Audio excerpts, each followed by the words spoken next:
यानंतर आपण चंद्रपुरात जातोय। चंद्रपूर शहराच्या मध्यभागी असलेला बिनबा गेट परिसरामध्ये एका घरात बिबट्या शिरलाय, त्यामुळे मोठी खळबळ उडाली आहे। शहरात बिबट्या घुसण्याची ही पहिलीच वेळ आहे। तर रात्रीच्या सुमारास हा बिबट्या शहरात आला आणि दादा बोकडे यांच्या घरी घुसला।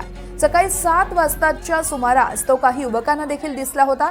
याची माहिती लगेच वन विभागाला देण्यात आली आहे, तर वन पथकाने लगेच येऊन त्याला पकडण्याची तयारी सुरू केली आहे। तर रस्त्यावरील घर असल्यानं दुतर्फा लोकांची गर्दी झाली आहे। त्याला बुलेटचं इंजेक्शन देऊन बेशुद्ध करण्याचे प्रयत्न सध्या सुरू आहेत। अजून या प्रयत्नांना यश मात्र मिळालेलं नाहीये। या संदर्भात अभिषेक भटपल्लीवार आमचे प्रतिनिधी आपल्याला अधिक माहिती देत आहेत। अभिषेक, आपण पाहतोय बिबट्या एका घरात शिरलाय, बिबट्याला बाहेर काढण्यात वन विभागाला यश आलंय का?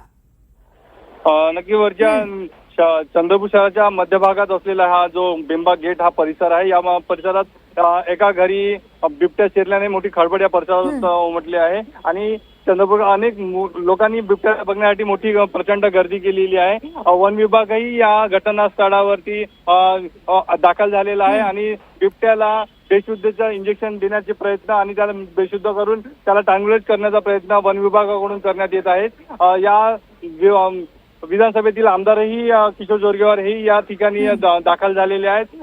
चंद्रपूरकरांनी खूप मोठी गर्दी केल्यामुळे वन विभागाला बिबट्याला पकडण्याचे जे प्रयत्न आहेत ते थोडंसं त्यांना त्रास सहन करावा लागत आहे।